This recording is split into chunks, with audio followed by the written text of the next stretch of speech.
خير الناس الكل، صباح خير شعبنا في تونس، صباح خير شعبنا في ليبيا وشعبنا في الجزائر وشعبنا في كل العالم العربي. حاب نقول لكم اول حاجه ان احنا بخير، خاصه اهالي الناس المتواجده معنا اكيد راكم مفجوعين ياسر، راهم قصوا علينا الانترنت، قصوا علينا التغطيه، فما تشويش هاك علاش صغاركم ونساكم ورجالكم وولادكم همش قاعدين يتصلوا بكم.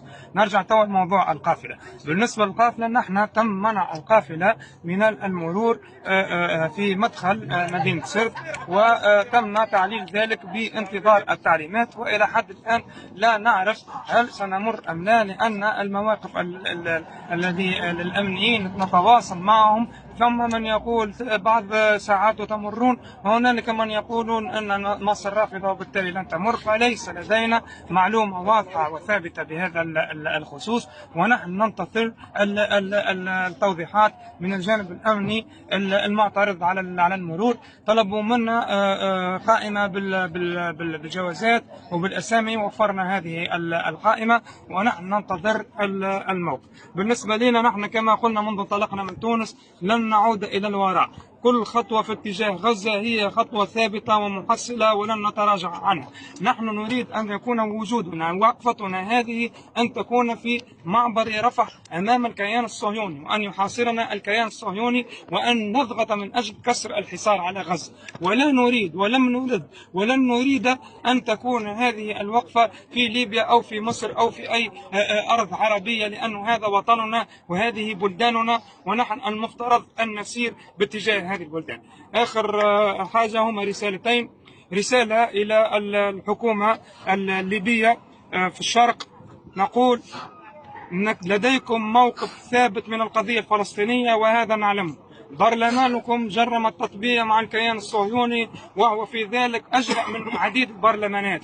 لا نفهم لماذا لا نمر، ونحن نطلب منكم أن تفسحوا لنا المجال من أجل أن نكمل قافلتنا. هذه القافلة قافلة يتابعها كل العالم والعالم العربي، وهي فخر للليبيين، ونحن مررنا من نصف ليبيا وتم استقبالنا استقبال ضخم وجماهيري ومشرف، ونحن واثقون أن النصف الثاني من ليبيا عندما سنمر سيكون الاستقبال أكثر وأقوى وأكثر تشريفا. فنحن نعلم أن أهلنا بليبيا مثلنا ومثل أهلنا في الجزائر وموريتانيا والمغرب هم مع القضية الفلسطينية قلبا وقالبا.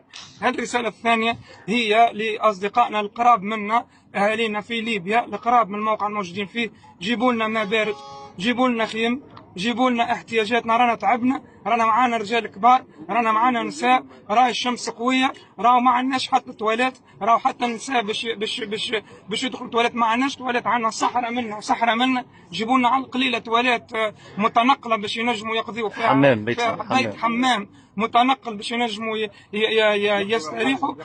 مانيش باش نفسر لكم، تعرفوا ليبيا وتعرفوا البلاصه هذه شبه صحراويه وتعرفوا احتياجاتنا، ونحن نعرفوا انكم انتم ما كنتوش باش تخليونا وباش تجيبوا لنا لاحتياجاتنا هذا الكل. هذا اذا كان ما جاتناش الموافقه قريبا وتكون الاشكال فقط. شكرا لكل من ساندنا، نحن هنا موجودون مرابطون، نحن هنا صامدون، مثل قافلتنا اسمها قافله الصمود. هناك من يريد ان يروج بعض الاشاعات انه لدينا موقف من كذا ومن، ليس لدينا موقف من اي شيء.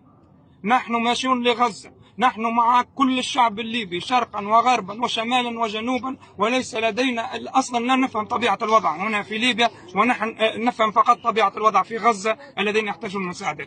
شكرا. رايحين شهداء بالملايين على القدس، رايحين شهداء بالملايين على القدس، رايحين شهداء بالملايين على القدس، رايحين شهداء بالملايين على القدس، رايحين شهداء بالملايين على القدس، رايحين شهداء بالملايين.